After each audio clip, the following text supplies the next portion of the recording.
ವಾರ್ತೆಗಳಿಗೆ ಸ್ವಾಗತ. ನಾನು ರಮ್ಯಾ ಸತೀಶ್. ಇಂದಿನ ಮುಖ್ಯಾಂಶಗಳು. ಪಟ್ಟಣದ ಒಳಚರಂಡಿ ಕಾಮಗಾರಿಗಾಗಿ ಅನುದಾನ ಒದಗಿಸುವಂತೆ ಸರ್ಕಾರಕ್ಕೆ ಮನವಿ ಎಂದ ಶಾಸಕ ಬಾಲಕೃಷ್ಣರವರು. ಪಟ್ಟಣದ ವಾರ್ಡ್ ನಂಬರ್ 1ರಲ್ಲಿ ರಸ್ತೆ, ನೀರಿನ ಸಂಪರ್ಕ ಕಾಮಗಾರಿಗೆ ಪೂಜೆ ನೆರವೇರಿಸಿ ಹೇಳಿಕೆ. ಮುಂದಿನ ಆರ್ಥಿಕ ವರ್ಷದಲ್ಲಿ ಅನುದಾನ ನೀಡುವ ಆಶಯ ಎಂದರು. ಅಯೋಧ್ಯೆಯಲ್ಲಿನ ರಾಮಮಂದಿರ ನಿರ್ಮಾಣವಾಗಿ 2 ವರ್ಷ ಪೂರ್ಣ.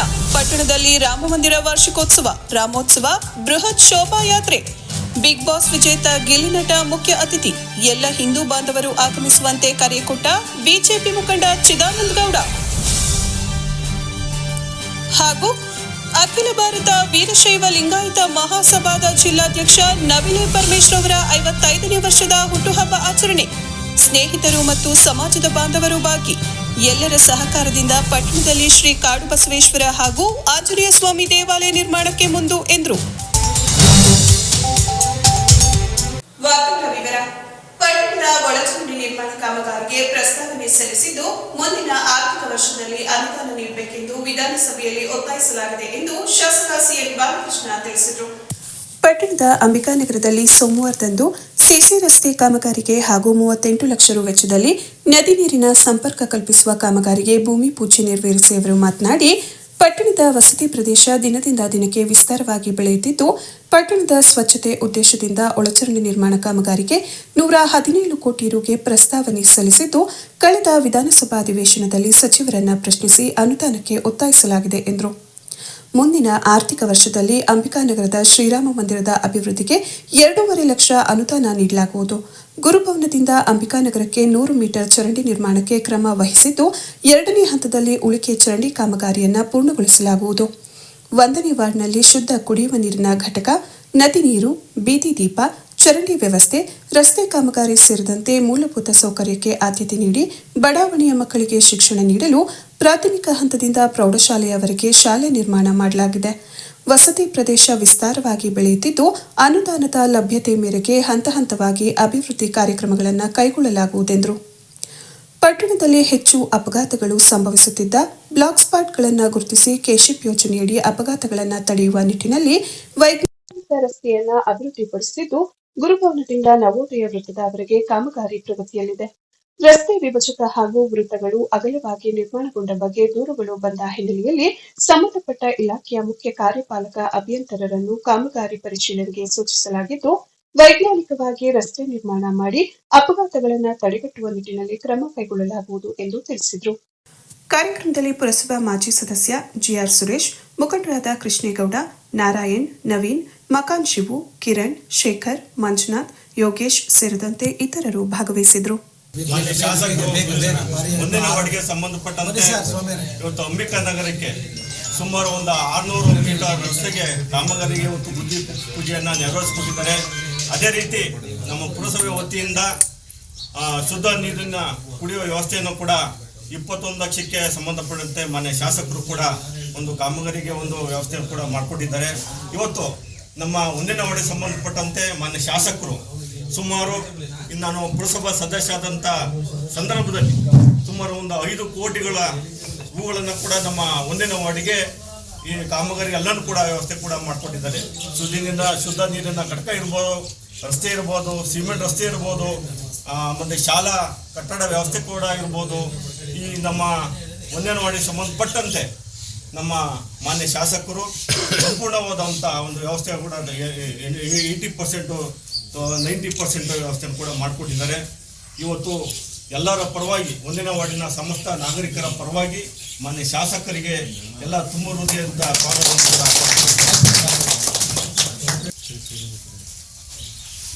ನವೀನ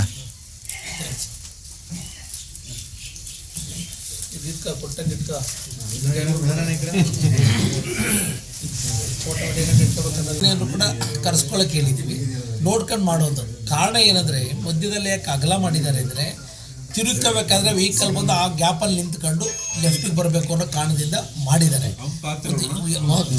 ಆಮೇಲೆ ಈ ಕಡೆಗೂ ಹಂಸಾಕ್ತಾರೆ, ಈ ಕಡೆಗೂ ಹಂಸಾಕ್ತಾರೆ, ಎಲ್ಲ ಕಡೆ ಅದು ಒಟ್ಟು ನಮ್ಮ ಗುರುಭವನದ ಸರ್ಕಲ್ ಸ್ಲೋ ಆಗಬೇಕು ಅನ್ನೋದೇ ನಮ್ಮ ಉದ್ದೇಶ. ಯಾಕೆಂದರೆ ಎಷ್ಟು ಸಾವಾಗಿದೆ ನಿಮ್ಮ ಕಣ್ಣು ಮುಂದೆ ಇದೆ. ಕೆಲವರು ಯಾರು ಏನಾದ್ರು ಹೇಳ್ತಾರೆ, ಏಕೆಂದರೆ ನನಗೆ ತಿಳಿದಿರೋ ಹಂಗೆ 5-6 ವರ್ಷದಲ್ಲೂ 35-40 ಜನ ಸತ್ತೋಗಿದ್ದಾರೆ ಆಕ್ಸಿಡೆಂಟಲ್ಲಿ, ಆಗಿಲ್ವಾ? ಆ ಒಂದು ಅವೆಲ್ಲ ಈ ಕಾರಣದಿಂದ ನಾವು ಅದನ್ನು ಸ್ಲೋ ಇದು ಮಾಡೋ ಒಂದು ಉದ್ದೇಶಕ್ಕಾಗಿದೆ. ತಾಂತ್ರಿಕವಾಗಿ ಸಣ್ಣ ಪುಟ್ಟದೇನಿದೆ ಅದನ್ನು ಕೂಡ ಸರಿಪಡಿಸ್ತಕ್ಕಂಥದ್ದಕ್ಕೆ ಡೈರೆಕ್ಷನ್ ಕೊಟ್ಟಿದ್ದೀವಿ, ಅದು ಕೂಡ ಆಗುತ್ತೆ. ಇವತ್ತು ಸೂಪರಿಂಟೆಂಡೆಂಟ್ ಇಂಜಿನಿಯರ್ ಬಂದು ಅವೆಲ್ಲ ಮೀಟಿಂಗ್ ಮಾಡಲಿಕ್ಕೆ ಹೇಳಿದ್ದೀವಿ, ಅದಕ್ಕೆಲ್ಲ ಸಹಕಾರ ಮಾಡ್ತೀವಿ. ನಮಸ್ಕಾರ. ಹಿಂದೂಗಳ ಆರಾಧ್ಯ ದೈವ ಶ್ರೀರಾಮನ ಮಂದಿರವು ಅಯೋಧ್ಯೆಯಲ್ಲಿ ನಿರ್ಮಾಣವಾಗಿ 2 ವರ್ಷಗಳು ಪೂರ್ಣಗೊಂಡ ಶುಭ ಸಂದರ್ಭದ ಸಲುವಾಗಿ ಪಟ್ಟಣದಲ್ಲಿ ರಾಮೋತ್ಸವ ಹಿಂದೂ ಸಂಗಮ 2026 ಕಾರ್ಯಕ್ರಮವನ್ನು ಫೆಬ್ರವರಿ 7ರ ಶನಿವಾರದಂದು ಆಯೋಜಿಸಿ ಬೃಹತ್ ಶೋಭಾಯಾತ್ರೆ ಹಮ್ಮಿಕೊಳ್ಳಲಾಗಿದೆ ಎಂದು ತಾಲೂಕು ಬಿಜೆಪಿ ಮುಖಂಡ ಸಿಆರ್ ಚಿದಾನಂದ ಗೌಡ ತಿಳಿಸಿದರು. ಸುದ್ದಿಗೋಷ್ಠಿಯಲ್ಲಿ ಮಾತನಾಡಿದ ಅವರು, ದೇಶವ್ಯಾಪ್ತಿ ಹಿಂದೂಗಳ ಪ್ರೇರಣೆಯಾಗಿದ್ದ ರಾಮ ಮಂದಿರ ನಿರ್ಮಾಣ ದೊಡ್ಡ ಮಟ್ಟದ ಹೋರಾಟದಿಂದ ಸಾಕಾರಗೊಂಡು 2 ವರ್ಷ ಪೂರ್ಣಗೊಂಡ ಹಿನ್ನೆಲೆಯಲ್ಲಿ ತಾಲೂಕಿನ ಹಿಂದೂ ಬಾಂಧವರೆಲ್ಲ ಸೇರಿ ರಾಮ ಮಂದಿರ ನಿರ್ಮಾಣ ವಾರ್ಷಿಕೋತ್ಸವ ಆಚರಣೆಗೆ ಮುಂದಾಗಿದ್ದೇವೆ. ರಾಮೋತ್ಸವ ಹೆಸರಿನಲ್ಲಿ ನಡೆಯುವ ಕಾರ್ಯಕ್ರಮದಲ್ಲಿ ಬೃಹತ್ ಶೋಭಾಯಾತ್ರೆಯನ್ನು ಪಟ್ಟಣದಲ್ಲಿ ಹಮ್ಮಿಕೊಳ್ಳಲಾಗಿದೆ. ಪಟ್ಟಣದ ಗ್ರಾಮದೇವತೆ ಒಳಗಿರಮ್ಮ ದೇವಿಯ ಆವರಣದಲ್ಲಿ ರಾಮತಾರಕ ಹೋಮ ನಡೆಸಿ ನಂತರ ಅಲ್ಲಿಂದ ಶೋಭಾಯಾತ್ರೆಗೆ ಚಾಲನೆ ನೀಡಲಾಗುವುದು. ಶೋಭಾಯಾತ್ರೆಯ ಮೆರವಣಿಗೆಯು ಬಾಗೂರು ರಸ್ತೆಯ ಮೂಲಕ ಕೋಟೆ ಬಡಾವಣೆಯಲ್ಲಿ ಸಾಗಿ ಹೊಸ ಬಸ್ ನಿಲ್ದಾಣದ ಮೂಲಕ ನವೋದಯ ವೃತ್ತ, ಮೈಸೂರು ರಸ್ತೆ, ಸಾರ್ವಜನಿಕ ಆಸ್ಪತ್ರೆ ರಸ್ತೆ ಮೂಲಕ ಬಿಎಂ ರಸ್ತೆಯಲ್ಲಿನ ಕೆಆರ್ ವೃತ್ತದಲ್ಲಿ ಅಂತ್ಯಗೊಳ್ಳಲಿದೆ ಎಂದ ಅವರು, ಮೆರವಣಿಗೆಯಲ್ಲಿ ಹಲವು ಕಲಾ ತಂಡಗಳು, ಕೇರಳದ ಚಂಡೇವಾದ್ಯ, ಹನುಮಾನ್ ಟ್ಯಾಬ್ಲೋ ಸೇರಿ ಪ್ರತಿ ಹೋಬಳಿಗೊಂದರಂತೆ ಪ್ರಮುಖ ಗ್ರಾಮ ದೇವರುಗಳ ಉತ್ಸವ ಮೂರ್ತಿಗಳನ್ನು ಕರೆತಂದು ಬೃಹತ್ ಮೆರವಣಿಗೆ ನಡೆಸಲಾಗುವುದು ಎಂದರು. ಇನ್ನು ಶೋಭಾಯಾತ್ರೆಗೆ ವಿಶೇಷ ಅತಿಥಿಯಾಗಿ ಬಿಗ್ ಬಾಸ್ ವಿಜೇತ ಗಿಲ್ಲಿ ನಟ ಆಗಮಿಸಲಿದ್ದಾರೆ. ತಾಲೂಕಿನ ಹಿಂದೂ ಬಾಂಧವರು ಹೆಚ್ಚಿನ ಸಂಖ್ಯೆಯಲ್ಲಿ ಆಗಮಿಸಿ ರಾಮೋತ್ಸವ ಕಾರ್ಯಕ್ರಮ ಯಶಸ್ವಿಗೊಳಿಸಬೇಕಾಗಿ ಅವರು ಮನವಿ ಮಾಡಿದರು. ಸುದ್ದಿಗೋಷ್ಠಿಯಲ್ಲಿ ಹಿಂದೂ ಮುಖಂಡರಾದ ಧರಣಿ ನಾಗೇಶ್, ನಾಗರಾಜು, ರೂಪೇಶ್, ಕೆರೆ ಬೀದಿ ಆನಂದ್, ಮಾರೇನಹಳ್ಳಿ ಆನಂದ್ ಸೇರಿ ಇತರರು ಇದ್ದರು. ಹಾಗೆ ಕೆಡಿ ಹೋಬಳಿಯಿಂದ ನಾಗರಾಜ್ ಅವರಿದ್ದಾರೆ, ಬೆಳಗುಳ ಹೋಬಳಿಯಿಂದ ರೂಪೇಶ್ ಅವರಿದ್ದಾರೆ, ನಗರದಿಂದ ನಮ್ಮ ಆನಂದ್ ಅವರಿದ್ದಾರೆ, ಹಾಗೆ ಕಸ್ಬಾ ಹೋಬಳಿಯಿಂದ ಮಾರೇನಹಳ್ಳಿ ಆನಂದ್ ಅವರಿದ್ದಾರೆ. ಏನು ರಾಮ ಮಂದಿರ ನಿರ್ಮಾಣವಾಗಿ ಹಾಗೂ ಉದ್ಘಾಟನೆ ಆಗಿ 2 ವರ್ಷ ತುಂಬುತ್ತಾ ಬಂದಿದೆ. ಈಗ ಆಲ್ರೆಡಿ ಜನವರಿ 27ಕ್ಕೆ 2 ವರ್ಷ ತುಂಬಿದೆ. ಭಾಳ ದೊಡ್ಡ ಹೋರಾಟದ ನಂತರ ರಾಮ ಮಂದಿರ ನಿರ್ಮಾಣ ಆಯಿತು. ಆ ನಿರ್ಮಾಣ ನಂತರ ಪ್ರತಿ ವರ್ಷ ಇದನ್ನು ಅದ್ದೂರಿಯಾಗಿ ನಮ್ಮ ಚನ್ನಪಟ್ಟಣದಲ್ಲಿ ಆಚರಣೆ ಮಾಡಬೇಕು ಅಂತೇಳಿ ಸಮಸ್ತ ಹಿಂದೂ ಬಾಂಧವರು ತಾಲೂಕಿನ ಎಲ್ಲರೂ ಕೂತು ಮಾತಾಡಿ ಒಗ್ಗಟ್ಟಾಗಿ ಈ ರಾಮೋತ್ಸವ ಅನ್ನೋ ಶೀರ್ಷಿಕೆಯಲ್ಲಿ ರಾಮ ಮಂದಿರ ನಿರ್ಮಾಣ ಆಗಿ 2 ವರ್ಷದ ಇದನ್ನು ಉತ್ಸವವನ್ನು ರಾಮೋತ್ಸವ ಅಂತ ಹೇಳಿ ಆಚರಣೆ ಮಾಡ್ತಿದ್ದೀವಿ. ಇದಕ್ಕೆ ತಾಲೂಕಿನ ಸಮಸ್ತ ಹಿಂದೂ ಬಾಂಧವರು ಬಂದು ಇದು ಕಾರ್ಯಕ್ರಮವನ್ನು ಯಶಸ್ವಿಗೊಳಿಸಬೇಕಾಗಿ ಕೇಳ್ಕೊತೀವಿ. ಹಾಗೆ ಈ ರಾಮೋತ್ಸವದಲ್ಲಿ ವಿವಿಧ ಕಲಾ ತಂಡಗಳು ಭಾಗವಹಿಸ್ತಾ ಇದ್ದಾವೆ. ಹಾಗೆ ಒಳಗೇರಮ್ಮ ದೇವಸ್ಥಾನ ಏನಿದೆ ಅಲ್ಲಿಂದ ಚಾಲನೆಗೊಂಡು ಬಾಗೂರು ರಸ್ತೆ ಮುಖೇನ ಕೋಟೆ ರೋಡಲ್ಲಿ ಬಂದು ಹೊಸ ಬಸ್ ಸ್ಟ್ಯಾಂಡಿನ ಚಿತ್ರದಿಂದ ಬಳಸ್ಕೊಂಡು ಹಾಗೆ ಹಾಸ್ಪಿಟ್ಲ್ ಸರ್ಕಲಿಗೆ ಬಂದು ಅಲ್ಲಿಂದ ತಾಲೂಕು ಆಫೀಸ್ ತನಕ ಬಂದು ಎಂಡಾಗುತ್ತೆ ಈ ಶೋಭಾಯಾತ್ರೆ. ಅದ್ದೂರಿ ಶೋಭಾಯಾತ್ರೆಗೆ ಈಗ ತಾನೇ ವಿಜೇತರಾದ ಬಿಗ್ ಬಾಸ್ ಗಿಲ್ಲಿ ನಟ ಅವರು ಬರ್ತಾ ಇದ್ದಾರೆ. ಅವ್ರಿಗೂ ಸ್ವಾಗತ ಕೋರ್ತೀವಿ ತಾಲೂಕಿನಿಂದ. ಹಾಗೆ ಈ ಏನು ಕಾರ್ಯಕ್ರಮನ ನಾವು ಹಮ್ಮಿಕೊಂಡಿದ್ದೀವಿ ಇದು ಅರ್ಥಪೂರ್ಣವಾಗಿ ಆಗಬೇಕು ಅಂತೇಳಿ ಅನ್ನದಾಸೋಹ ಕಾರ್ಯಕ್ರಮವನ್ನು ಏರ್ಪಡಿಸಿದ್ವಿ. ದಯಮಾಡಿ ಸಮಸ್ತ ತಾಲೂಕಿನ ಕಾರ್ಯಕರ್ತರು ಹಾಗೂ ಹಿಂದೂ ಸಮಾಜ ಕಾರ್ಯಕರ್ತರುಗಳು ಪ್ರತಿಯೊಬ್ಬರು ಪಾಲ್ಗೊಂಡು ಈ ಕಾರ್ಯಕ್ರಮನ ಯಶಸ್ವಿಗೊಳಿಸಬೇಕಾಗಿ ತಮ್ಮಲ್ಲಿ ಕೈ ಮುಗಿದು ಪ್ರಾರ್ಥನೆ ಮಾಡ್ಕೊಳ್ತೀನಿ. ಹಾಗೆ ಈ ಕಾರ್ಯಕ್ರಮಕ್ಕೆ ನಿಮ್ಮ ಎಲ್ಲ ಸಹಕಾರ ಅಂದರೆ ಪತ್ರಕರ್ತರದ್ದು ಎಲ್ಲರೂ ಸಹಕಾರ ಬೇಕು. ನಿಮ್ಮಿಂದಲೇ ಈ ಕಾರ್ಯಕ್ರಮ ಯಶಸ್ವಿ ಆಗಬೇಕು. ನಿಮ್ಮಿಂದಲೂ ಅಷ್ಟೇ ಸಹಕಾರನ ನಾವು ಬಯಸ್ತೀವಿ. ಜೈ ಶ್ರೀರಾಮ್. ಎಲ್ಲ ಪತ್ರಕರ್ತರ ಮಿತ್ರರಿಗೆ ನಮಸ್ಕಾರ ಹೇಳ್ತಾ, ಏನು ದಿನಾಂಕ 7/2/2026 ಶನಿವಾರ ಬೃಹತ್ ಶೋಭಾಯಾತ್ರೆ ಶ್ರೀರಾಮೋತ್ಸವ ಏನು ರಾಮ ಮಂದಿರ ನಿರ್ಮಾಣ ಆಗಿ 2 ವರ್ಷ ತುಂಬಿರೋದು ಹಿನ್ನೆಲೆಯಲ್ಲಿ ಈ ಒಂದು ರಾಮೋತ್ಸವನ ಶೀರ್ಷಿಕೆಯಲ್ಲಿ ಈ ರಾಮೋತ್ಸವ ನಡೀತಾ ಇದೆ. ಶನಿವಾರ 12 ಗಂಟೆಗೆ ಗ್ರಾಮ ದೇವತೆ ಒಳಗೇರಮ್ಮ ದೇವಸ್ಥಾನದಿಂದ ಈ ಶೋಭಾಯಾತ್ರೆ ಪ್ರಾರಂಭ ಆಗಿ ಬಾಗೂರು ರಸ್ತೆ, ಕೋಟೆ ರಸ್ತೆ, ಬಿಎಂ ರಸ್ತೆ, ನವೋದಯ ಸರ್ಕಲ್ ಮತ್ತು ಮೈಸೂರು ರಸ್ತೆಯಿಂದ ಬಂದು ಏನು ಹಿಂದೂ ಸಂಗಮ ಅಂತ KR ಸರ್ಕಲ್, ಕೃಷ್ಣರಾಜೇಂದ್ರ ಒಡೆಯರ್ ಸರ್ಕಲಲ್ಲಿ ಎಲ್ಲ ಹಿಂದೂಗಳು ಸರಿಸುಮಾರು 15ರಿಂದ 25,000 ಹಿಂದೂಗಳು ಸೇರೋ ನಿರೀಕ್ಷೆ ಇದೆ. ಈ ಕಾರ್ಯಕ್ರಮವನ್ನು ಎಲ್ಲ ಚನ್ನರಾಯಪಟ್ಟಣ ತಾಲೂಕಿನ ಹಿಂದೂ ಬಾಂಧವರು ಮತ್ತು ಎಲ್ಲ ಸಂಘ ಸಂಸ್ಥೆ ಮತ್ತು ಎಲ್ಲ ಗಣ್ಯರು ಈ ಕಾರ್ಯಕ್ರಮವನ್ನು ಪಕ್ಷಭೇದ ಜಾತಿ ಭೇದ ಮರೆತು ಈ ಕಾರ್ಯಕ್ರಮನ ಯಶಸ್ವಿ ಮಾಡಬೇಕು ಅಂತ ಕೇಳ್ಕೊತೀವಿ. ರಾಮ ಮಂದಿರ ಸತತ 500 ವರ್ಷಗಳ ಕಠಿಣ ಪರಿಶ್ರಮದಿಂದ ಉದ್ಘಾಟನೆಯಾಗಿ ಆ ಸಂಭ್ರಮಾಚರಣೆಯನ್ನು 2 ವರ್ಷದ ಸಂಭ್ರಮಾಚರಣೆಯನ್ನು ಸಮಸ್ತ ತಾಲೂಕಿನ ಹಿಂದೂ ಬಾಂಧವರೊಟ್ಟಿಗೆ ಆಚರಿಸಬೇಕು ಅಂತೇಳಿ ಎಲ್ಲ ಹಿಂದೂಪರ ಸಂಘಟನೆಗಳನ್ನು ಒಂದುಗೂಡಿಸಿ ಈ ಕಾರ್ಯಕ್ರಮವನ್ನು ಬೃಹತ್ ಶೋಭಾಯಾತ್ರೆಯನ್ನು ಆಯೋಜನೆ ಮಾಡಿದ್ದೀವಿ. ಈ ಕಾರ್ಯಕ್ರಮದಲ್ಲಿ ಎಲ್ಲ ಹಿಂದೂಪರ ಸಂಘಟನೆಗಳು, ಹಿಂದೂ ಕಾರ್ಯಕರ್ತರು, ಪತ್ರಕರ್ತರ ಮಿತ್ರರು ಹಾಗೂ ಎಲ್ಲ ಸಂಘಟನೆಗಳ ಮುಖ್ಯಸ್ಥರು ಕೂಡ ಈ ಭಾಗವಹಿಸಬೇಕು ಅಂತ ನಾವು ಈ ಮೂಲಕ ನಾವು ವಿನಂತಿ ಮಾಡ್ಕೊಳ್ತಾ ಇದ್ದೀವಿ. ಮತ್ತು ಈ ಯಾತ್ರೆ ಒಳಗೆರಮ್ಮ ದೇವಸ್ಥಾನದಿಂದ ರಾಮತಾರಕ ಹೋಮದಿಂದ ಶುರುವಾಗಿ ಗೂರ್ನಳ್ಳಿ ಗ್ರಾಮದಿಂದ ಚನ್ನರಾಯಪಟ್ಟಣ ಬಾಗೂರು ರೋಡು, ಪೆಂಡಾಲು ಮತ್ತು ಕೋಟೆ ಮುಖಾಂತರ ಬಸ್ ಸ್ಟ್ಯಾಂಡ್ ಮೂಲಕ ಈ ಯಾತ್ರೆ ಶುರುವಾಗಿ ಕೊನೆಗೆ KR ಸರ್ಕಲ್ನಲ್ಲಿ ಮುಕ್ತಾಯ ಆಗುತ್ತದೆ. ಆದ್ದರಿಂದ ಈ ಕಾರ್ಯಕ್ರಮ ಒಬ್ಬರ ಇಬ್ಬರ ಕಾರ್ಯಕ್ರಮ ಅಲ್ಲ, ಸಮಸ್ತ ತಾಲೂಕಿನ ಹಿಂದೂಗಳ ಕಾರ್ಯಕ್ರಮ. ಆದ್ದರಿಂದ ಈ ಎಲ್ಲ ಕಾರ್ಯಕ್ರಮದಲ್ಲೂ ನಾವು ಭಾಗವಹಿಸೋಣ, ಶ್ರೀರಾಮನ ಕೃಪೆಗೆ ಪಾತ್ರರಾಗೋಣ. ಜೈ ಹಿಂದ್, ಜೈ ಶ್ರೀರಾಮ್.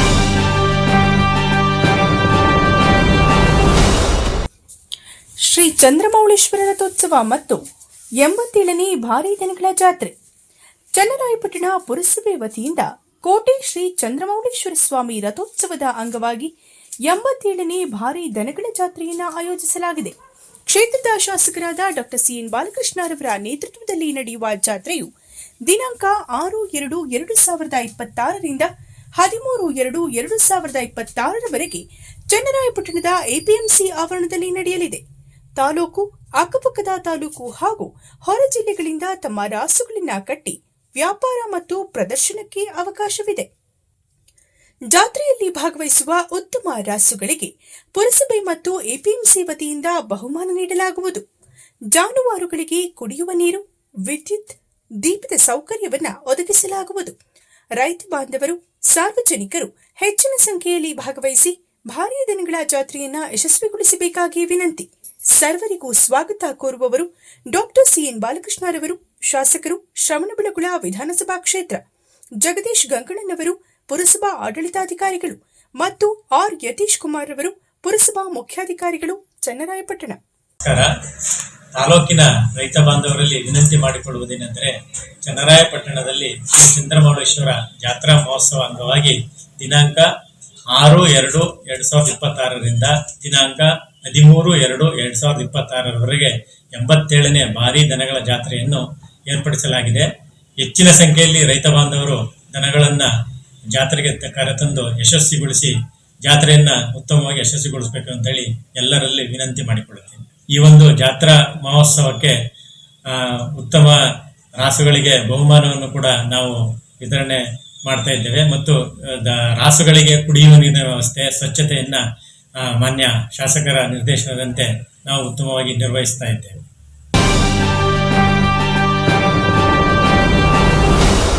ಚನ್ನರಾಯಪಟ್ಟಣ ತಾಲೂಕು ಕೇಂದ್ರದಲ್ಲಿ ನೊಣವಿನಕೆರೆ ಕಾಡು ಸಿದ್ದೇಶ್ವರ ಮಠದ ಸ್ವಾಮೀಜಿಯವರ ದಿವ್ಯ ಸಾನ್ನಿಧ್ಯದಲ್ಲಿ ಮತ್ತು ಸಮಾಜದ ಸಹಕಾರದೊಂದಿಗೆ ಶ್ರೀ ಕಾಡು ಬಸವೇಶ್ವರ ಹಾಗೂ ಆಂಜನೇಯ ಸ್ವಾಮಿ ದೇವಾಲಯ ನಿರ್ಮಾಣಕ್ಕೆ ಎಲ್ಲರೂ ಸಹಕಾರ ನೀಡುವಂತೆ ಅಖಿಲ ಭಾರತ ವೀರಶೈವ ಲಿಂಗಾಯತ ಮಹಾಸಭಾ ಜಿಲ್ಲಾಧ್ಯಕ್ಷ ನವಿಲೆ ಪರಮೇಶ್ ಮನವಿ ಮಾಡಿದರು. ತಾಲೂಕು ಕೇಂದ್ರದಲ್ಲಿ ಹಿತೈಷಿಗಳು, ಸ್ನೇಹಿತರು, ಸಮಾಜದ ಪ್ರಮುಖರು ಆಯೋಜಿಸಿದ್ದ ತಮ್ಮ 55ನೇ ವರ್ಷದ ಹುಟ್ಟುಹಬ್ಬ ಕಾರ್ಯಕ್ರಮದಲ್ಲಿ ಅಭಿನಂದನೆ ಸ್ವೀಕರಿಸಿ ಮಾತನಾಡಿದ ಅವರು, ತಾಲೂಕು ಕೇಂದ್ರದಲ್ಲಿ ವೀರಶೈವ ಸಮಾಜಕ್ಕೆ ಸೇರಿದ ಜಾಗವು ಹಲವು ವರ್ಷಗಳಿಂದ ಖಾಲಿ ಇರುವುದರ ಜೊತೆಗೆ ಕಾಡು ಬಸವೇಶ್ವರ ಹಾಗೂ ಆಂಜನೇಯ ಸ್ವಾಮಿ ದೇವಾಲಯಗಳು ಹೆಚ್ಚು ಶಿಥಿಲಗೊಂಡಿರುವ ಕಾರಣ ಪುನರ್ ದೇವಾಲಯ ಜೀರ್ಣೋದ್ಧಾರಕ್ಕೆ ಎಲ್ಲರೂ ಹೆಚ್ಚಿನ ಸಹಕಾರ ನೀಡಿದರೆ ನೊಣವಿನಕೆರೆ ಮಠದ ಸ್ವಾಮೀಜಿಯವರು ಕೂಡ ಸಹಕಾರ ನೀಡಲಿದ್ದಾರೆ. ಸದ್ಯದಲ್ಲೇ ಈ ಬಗ್ಗೆ ಇದೇ ತಿಂಗಳು ಎಲ್ಲರೂ ಒಗ್ಗೂಡಿ ಚರ್ಚೆ ನಡೆಸುವ ಮೂಲಕ ಒಮ್ಮತದ ತೀರ್ಮಾನಕ್ಕೆ ಬರಬೇಕಾಗಿದೆ ಎಂದರು. ಹಿತೈಷಿಗಳು, ಸ್ನೇಹಿತರು ಹಾಗೂ ವೀರಶೈವ ಸಮಾಜದ ಪ್ರಮುಖರು ಆಯೋಜಿಸಿದ್ದ ಹುಟ್ಟುಹಬ್ಬ ಕಾರ್ಯಕ್ರಮದಲ್ಲಿ ಕೇಕ್ ಕತ್ತರಿಸಿ ಸನ್ಮಾನಿಸುವ ಮೂಲಕ ಅಭಿನಂದನೆ ಸ್ವೀಕರಿಸಿದರು. ಈ ಸಂದರ್ಭದಲ್ಲಿ ಸಮಾಜದ ಪ್ರಮುಖರಾದ ಪ್ರಬಣ್ಣ, MS ಸುರೇಶ್, ಪೊಲೀಸ್ ಕುಮಾರ್, ನಿವೃತ್ತ ಶಿಕ್ಷಕ ಮುಳ್ಕೆರೆ ಬಸವರಾಜ್, AG ದರ್ಶನ್ ಪಟೇಲ್, S ಚಿರಂಜೀವಿ, ಗಿರೀಶ್, ತಾವರೆಕೆರೆ ಮಂಜು, ಮರಿಶೆಟ್ಟಿಹಳ್ಳಿ ಸತೀಶ್, ದಯಾನಂದ, ಸಮಾಜ ಸೇವಕ ಮನೋಹರ್, ಬ್ಯಾಂಕ್ ಮ್ಯಾನೇಜರ್ ಕಿರಣ್, ವಕೀಲರಾದ ಕುಂಬೇನಹಳ್ಳಿ ಗಿರೀಶ್, ಮಧುಸೂದನ್, ಅರ್ಚಕ ಶಿವಾನಂದ್, ಕಾಂತರಾಜ್, ಧನಂಜಯ್ ಸೇರಿದಂತೆ ಇತರರು ಹಾಜರಿದ್ದರು. ಹುಟ್ಟುಹಬ್ಬದ ಪ್ರಯುಕ್ತ ನಮ್ಮ ಬಹಳ ಸ್ನೇಹಿತರು, ಸಮಾಜ ಬಾಂಧವರು, ವಿದೇಶಿಗಳು, ನಮ್ಮ ಮಹಾಸಭಾದ ಕಾರ್ಯಕರ್ತರು ಎಲ್ಲ ಸೇರಿ ಇವತ್ತು ನನ್ನ ಹುಟ್ಟುಹಬ್ಬದ ಆಚರಣೆಗೆ ಇಲ್ಲಿಗೆ ಕರೆದಿರೋದು ತುಂಬ ಖುಷಿಯ ವಿಚಾರ. ನಾನಾದರೂ ಕೂಡ ಇವತ್ತು ಸಮಾಜದ ಒಂದು ಜವಾಬ್ದಾರಿ ತಗೊಂಡು 10 ವರ್ಷ ತಾಲೂಕು ಅಧ್ಯಕ್ಷನಾಗಿ ಅಲ್ಪ ಸೇವೆ ಸಲ್ಲಿಸಿದ ಕಾರಣ ನನ್ನನ್ನು ಗುರುತಿಸಿ ದೇವರು ಹಾಸನ ಜಿಲ್ಲೆಯಲ್ಲೂ ಸೇವೆ ಬೇಕು ಅಂತ ಹೇಳಿ ಹಾಸನ ಜಿಲ್ಲಾಧ್ಯಕ್ಷನ ಮಾಡೋದಕ್ಕೆ ಲೋಪ ಬರೆದಂಗೆ ಸಾಧ್ಯವಾದಷ್ಟು ಮಟ್ಟಿಗೆ ಸಮಾಜ ಸೇವೆ ಜೊತೆಗೆ